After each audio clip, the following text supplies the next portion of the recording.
I am Bob and this is my story. I am Bob. My name is Bob. My name is Bob. My name is Bob. My name is Bob and this is my story. I think it's very important that I tell my story from a very young age to where I am now. Because a lot of people in today's community and society are very judgmental about kids in care and how they don't see the effects of what people say can hurt us deep down. When I was 5 years old, I got taken from my parents and had to go live with my granddad. I was there with my 3 siblings and at first I felt excited and it felt like a sense of freedom. It was movie night every night and we got away with doing whatever we wanted. I didn't know why we was there, but I didn't think to question it. He bought me this little horse ornament. I called it Nene, and it sat by my bed. I started to feel settled, but after a few weeks everything changed again. I felt confused. I felt overwhelmed. I have 3 siblings, 1 older, Jeff, and 2 youngers, Jemima and Steve.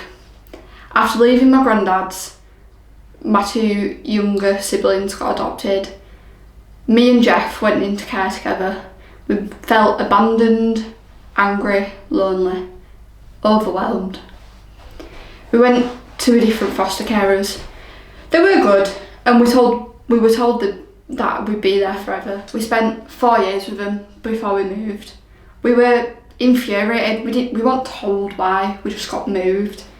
Jemima and Steve were adopted and me and Jeff went to live with a foster carer. I wasn't prepared to say goodbye to my brother and my sister. I didn't know where they were going and if I would be able to see them again. Then the adults told me I was too young to understand, so they didn't really tell me anything. I felt abandoned, I felt angry, I felt lonely, I felt overwhelmed. I felt infuriated and started to lose trust. After a few years there, we got taken away and we went to go live with a different foster carer. I got separated from Jeff. He went somewhere else, so I was there alone. I felt abandoned again.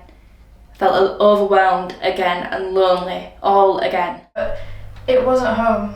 I knew this place wasn't for me and I started acting out, running away, trying to get in contact with my family. I steal from my carers, from shops.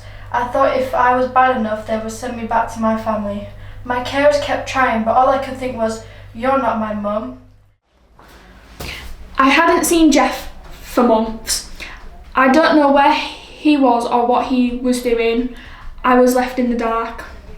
One day I went to school and got picked up by my social worker and taken to live somewhere else, no warning. I felt abandoned again. I felt alarmed, I felt uninvolved and I felt unwanted.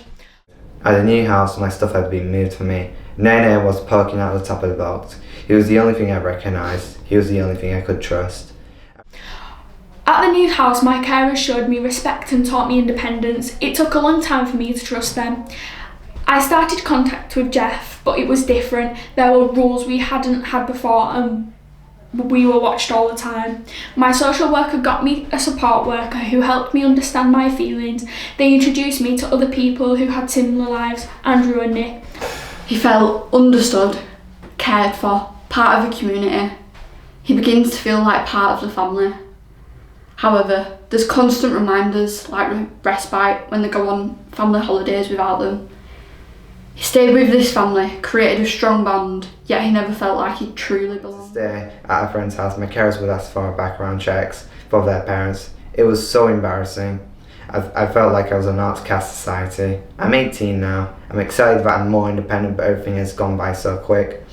I feel like I lost out on a normal childhood, but it made me fight for who I want to be. I'm now 18 and going to be going to university with 2 of my friends that I got introduced to by my support worker, and it's exciting. I feel free and happy. I feel like my life is finally back in my control and I cannot wait until social services. I cannot wait until I'm free from social services. I felt happy that social care will be out of my life. I can live my own life now. I can live and lead my own life. The one thing that I will leave you all with today is that not all of us are dealt the right cards, but it don't mean we can't reshuffle our deck for a better outcome. Thank you for listening.